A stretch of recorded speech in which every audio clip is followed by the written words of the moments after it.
बिस्मिल्लाहिर्रहमानिर्रहीम। अस्सलाम वालेकुम जमात शशम। उम्मीद करती हूँ तमाम तुलबा व तालबात अपने घरों में खैर व आफ़ियत से होंगे। अल्लाह पाक आपको सेहत और ईमान की बेहतरीन हालत में रखे और ये भी उम्मीद करती हूँ कि आप अपने इस कीमती वक्त को ज़ाया नहीं कर रहे होंगे, बल्कि सर्दी से लुत्फ़अंदोज़ होने के साथ साथ अपनी पढ़ाई को भी बर वक्त मुकम्मल तौर पर जारी व सारी रखे होंगे। जी तो जनाब, आज का हमारा उन्वान है इमला। आज के सबक में हम इमला करेंगे, लेकिन आज का सबक शुरू करने से पहले हम थोड़े से अपने साबका सबक की दोहराई करते हैं। जी फ़ातिमा बताइएगा, हमने साबका सबक में मुरक्कब अल्फाज की तारीफ़, उनका इस्तेमाल पढ़ा। आप ज़रा तारीफ़ बताइएगा, मुरक्कब अल्फाज कौन से होते हैं और उनका इस्तेमाल क्या है।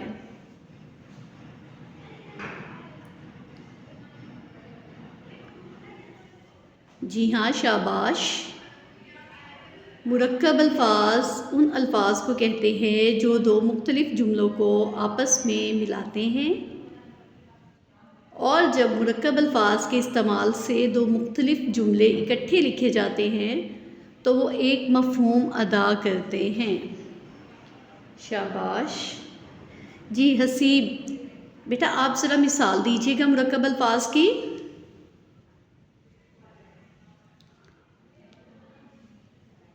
जी, क्योंकि, वरना, फिर, या, मगर। शाबाश। ये सब मुरक्कब अल्फाज हैं जो दो जुमलों को आपस में मिलाते हुए एक मफ़हूम बनाते हैं। आपको घर का काम दिया गया था ना, आपने मुरक्कब अल्फाज को जुमलों में इस्तेमाल करते हुए कॉपी पे लिखने हैं और साथ में नज़्म रात का मरकज़ी ख़याल भी कॉपी पे लिखना है। उम्मीद है आप लोगों ने अपना घर का काम कर लिया होगा।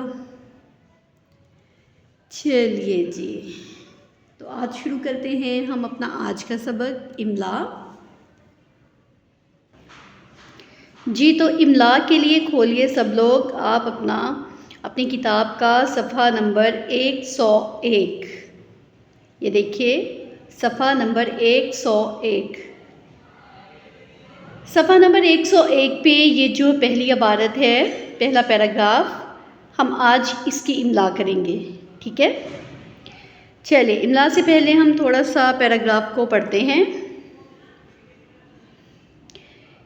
एक मजज़ूब किसे कहते हैं? ऐसा शख्स जो दुनिया से बेगाना हो के, यानी कि उसे इर्द गिर्द के हालात का पता ना हो, वो सिर्फ़ और सिर्फ अल्लाह की याद में मसरूफ़ हो, महव हो, डूबा हुआ हो, उसे मजज़ूब कहते हैं।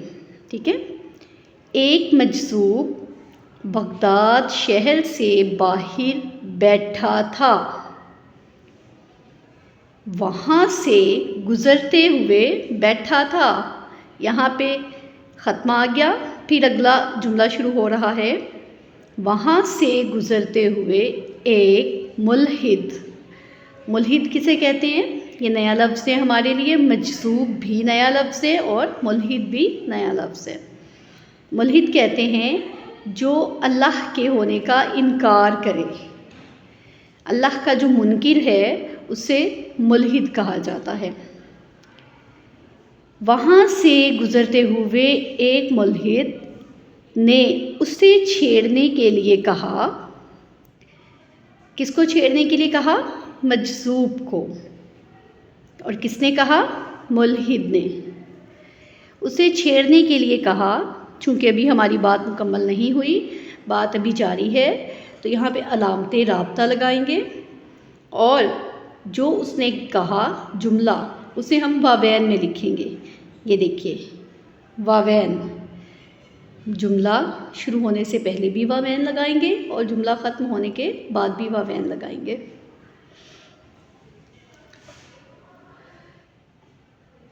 मुझे तुमसे 3 सवाल करने हैं। यहाँ पे जुमला ख़त्म हो गया उसका, मुल्हिद का। अब अगला जुमला शुरू हो रहा है। मजसूब ने कहा, अब मजसूब ने कुछ कहा तो वो जो कहा वो आगे लिखा हुआ है, साथ में हमने अलामते राब्ता लगाई और जो उसने बात की उसको हमने वावैन में लिखा। जुमला शुरू होने से पहले, बात शुरू होने से पहले भी वावैन लगाई और बात जहाँ पे ख़त्म हो रही है वहाँ पे भी वावैन लगाई। मजसूब ने कहा, अलामते राब्ता वावैन, पूछो क्या पूछना चाहते हो। जुमला ख़त्म हो गया, ख़त्मा लगा दिया यहाँ पे और वावैन को बंद कर दिया। मुल्हिद ने कहा, पहला सवाल ये है कि, सख्ता लगाया यहाँ पे क्योंकि बात अभी जारी है। पहला सवाल ये है कि, आधा सांस लिया और हम रुक गए, कि जब तुम खुदा को देख नहीं रहे तो उसके होने का इकरार क्यों करते हो। ये सवाल पूछ रहा है, इसलिए आखिर में सवालिया निशान आएगा। दूसरा सवाल वो पूछ रहा है, दूसरा, शैतान को भी आग में डाला जाएगा।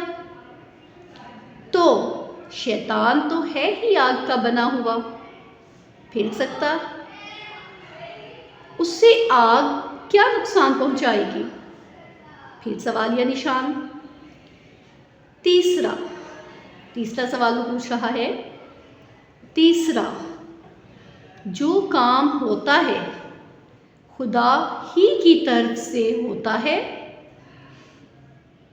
फिर बंदों को गलत कामों की सज़ा क्यों दी जाती है, सवालिया निशान। मुल्हिद के सवाल सुनकर मजसूब ने ज़बान से कुछ कहने के बजाय करीब पड़ा हुआ एक मट्टी का ढेला, ढेला नहीं है ये लफ्ज़ है ढेला, क्योंकि इसके साथ डाल के साथ 2 चश्मी हे का इस्तेमाल हुआ है, तो इसको डेला नहीं पढ़ेंगे हम, इसको हम पढ़ेंगे ढेला। उठाया और खींचकर मुल्हिद के सर पर दे मारा। मुल्हिद इंतहाई गुस्से में भरा हुआ कोतवाल के पास पहुंचा और मजसूब की शिकायत की। कोतवाल भी हमारे लिए नया लफ्ज़ है यहाँ पे। कोतवाल का क्या मायने होता है? बिल्कुल, जो फैसले करने वाला होता है, जो जज होता है, मुंसिफ। कोतवाल मुल्हिद के साथ मजसूब के पास आया और दरियाफ्त किया, पूछा, तुमने जवाब देने के बजाय सवाल करने वाले के सर पर ढेला क्यों मारा? मजसूब ने कहा, मैंने तो इसके तीनों सवालों का एक तजुर्बाती जवाब दिया था। इसे तो अपने सवालों का सही जवाब मिलने पर मेरा ममनून होना चाहिए था, जबकि ये उल्टा मेरी शिकायत करने पहुंच गया। जुमला ख़त्म हो गया तो यहाँ पे ख़त्मा लगा देंगे। बस ये आज इस इबारत की हम इमला करेंगे। आपने इस इबारत को अच्छे से पढ़ा, देखा, लफ्ज़ कहाँ पे चढ़ाई की तरफ जाते हैं, कहाँ पे हमने थोड़ा आहिस्ता से पढ़ना है पढ़ाई करते हुए, और कौन से हरूफ हमने हलक से निकालने हैं, कौन से हरूफ हमने ज़बान से अदा करने हैं। इन बातों को मद्देनज़र रखा करें ताकि आपके अल्फाज लिखते हुए हिज्जों की गलती ना हो और शोशों की गलती ना हो। चलिए आज की इमला में हम मुश्किल अल्फाज की मश्क करते हुए उन अल्फाज को ज़रा लिखना सीखते हैं जो नए अल्फाज आज की इम्ला में हमने पढ़े हैं।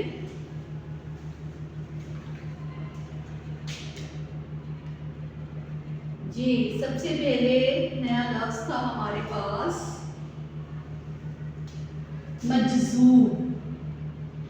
देखिए, अल्फाज लिखते हुए इस बात का ध्यान रखा करें कि जब हमने अल्फाज लिखते हैं तो उस लफ्ज़ में इस्तेमाल होने वाले तमाम हरूफ की आधी शक्ल लिखनी है और आखिरी वाली हर्फ की हमने पूरी शक्ल लिखनी है। मिसाल के तौर पर ये लफ्ज़ लिखा हुआ है उन्वान, आइन की आधी शक्ल, नून का शोशा, नून की आधी शक्ल, साथ में वाव, अलिफ और आखिर वाला हर्फ जो है वो हमने पूरा लिखा, नून साकिन। इस तरह से हरूफ को मिला के, हिज्जों को मिला के लफ्ज़ लिखा जाता है। चलिए हम लिखते हैं मजज़ूब। मजज़ूब में कौन कौन से हरूफ इस्तेमाल हुए? मीम, जीम, जाल, वाव और बे। तो हम लिखेंगे यहाँ पे मीम की आधी शक्ल, फिर हम जीम की आधी शक्ल लिखेंगे और जीम के साथ हम यहाँ पे जाल को मिलाएंगे, मज ज, जाल वाव जू और बे साकिन, मजज़ूब, मजज़ूब। कुछ अल्फाज होते हैं जिनमें हमने हरकत को मद्देनजर रखना होता है, कुछ अल्फाज होते हैं जिनमें हमने हरकत को मद्देनजर नहीं रखना होता, बल्कि हमने अलिफ छोटी ए, बड़ी ए और वाव की आवाज़ों को मद्देनजर रखना होता है। मीम ज़बर जी मज, ज़ाल पेश वाव जू, मजज़ूब, बे साकिन, मजज़ूब। ठीक है। अगला लफ्ज़ है हमारे पास बैठा। बैठा ये है बे का शोशा है, थोड़ा बड़ा करके लिखती हूँ।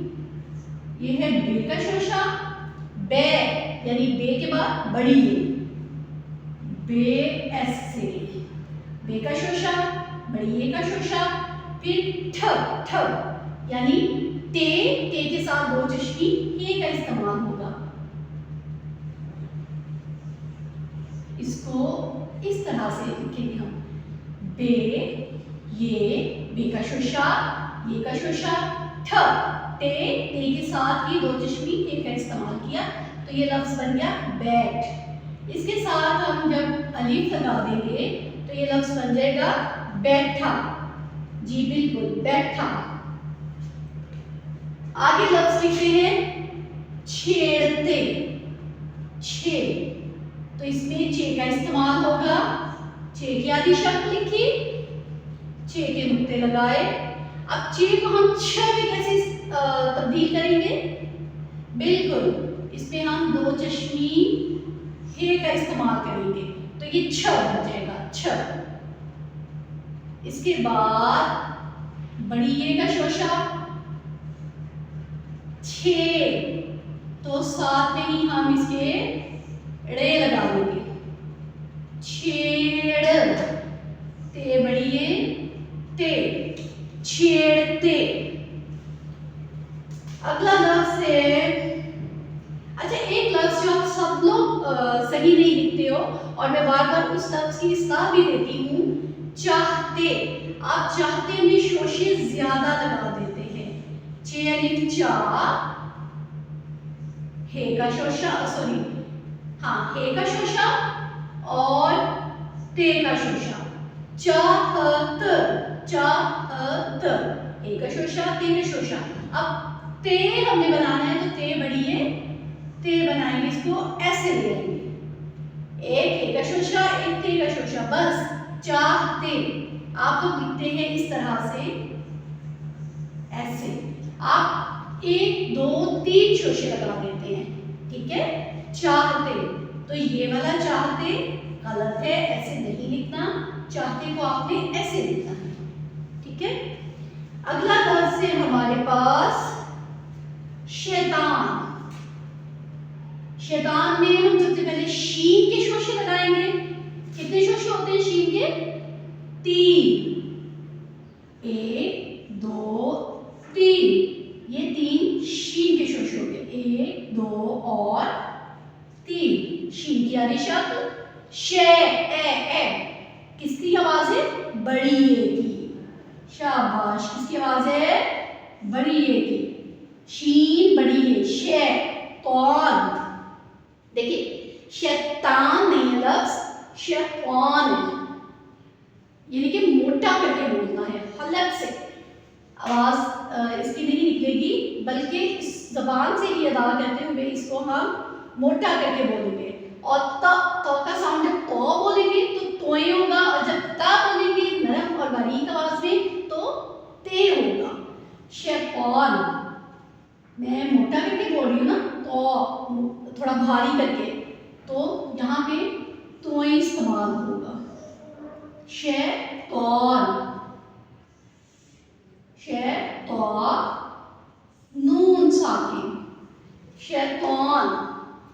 शीन के नुक्ते शीन के शोशों के ऊपर, ये के नुक्ते ये के शोशे के नीचे लिखेंगे, और नून का नुक्ता नून के अंदर लिखेंगे। अगला लफ्ज है हमारे पास गलत। ये बहुत आसान और आम रोजमर्रा जिंदगी में इस्तेमाल होने वाले जो हम अल्फाज लिख रहे हैं वो वाले हैं, लेकिन आप लिखते हुए आप तो गलती कर जाते हो। लफ्ज है गलत, तो गलत, तो यहाँ पे ते इस्तेमाल होगा या तोई? बिल्कुल तोई इस्तेमाल होगा। अगर हम कहते हैं गलत तो ते इस्तेमाल होगा, लेकिन चूंकि हम भारी करके बोल रहे हैं, गाइन की आधी शक्ल, इसके साथ लाम की आधी शक्ल, और इसके साथ तोय, बिल्कुल गलत। अगला लफ्ज है जनाब ढेला। अगर ये लफ्ज ढेला होता तो इसको हम यूं लिखते, ठीक है? ये ढेला नहीं है, इसके साथ दो चश्मी दे का इस्तेमाल किया गया है, तो इसको हम यूं दो चश्मी हे के साथ लिखेंगे, ठीक है? दो चश्मी हे के साथ लिखेंगे। डाल हे ढ, इसके बाद ए बड़ी ए की आवाज, ये का शोशा, बड़ी ए का शोशा, लाम अलिफ ला, ढेला। उठाया, अलिफ पेश उ नहीं कहेंगे, उ, अलिफ पेश उ, ठ, उठ, अलिफ को लगा देंगे साथ में, उठा, ए आ, बड़ी ए आ, उठाया, उठाया, ठीक है? अगला लफ्ज है खींच। काफ दो चश्मी है, ख, बड़ी ए खे, बड़ी ए खे, खेन, ठीक है? खेन। इसके साथ अब हम छे को मिलाएंगे, छे साकिन, पूरा छे, ऐसे खींच, खींच के मारा, ठीक है? जैसे कहते हैं ना खींच के मारा, तो इसको कुछ इस तरह से लिखेंगे, खींच के मारा। यहाँ पे मैंने आपको अलग अलग करके बताया है कि ये का शोशा, फिर नून और फिर छे। इस नून के शोशे को अलग करके दिखाया है ताकि आपको पता चले ये नून का शोशा है, लेकिन आमतौर पर खींच लिखते हो, इसको यूं गोलाई में लेके आते हैं, ठीक है? खींच। जी आज की इम्ला में ये हमारे नए अल्फाज जो हमने कुछ सीखे, पढ़े और लिखना भी सीखे हैं, ठीक है? अब आपका काम ये है कि आप लोगों ने अपनी कॉपी पे आज की तारीख लिख के इमला लिखनी है और इसी इबारत को इमला की सूरत में लिखना है। जब आप 1 से 2 मरतबा इस इबारत को पढ़ेंगे तो आपके जहन में ये एक कहानी की सूरत में आ जाएगी और यही अल्फाज इस्तेमाल करते हुए आपने ज़बानी अपनी कॉपी पे इस इबारत को लिखना है, ठीक है, और ईमानदारी से लिखना है। यह आपका आज का घर का काम है, ठीक है जमात शशम। अल्लाह हाफिज़।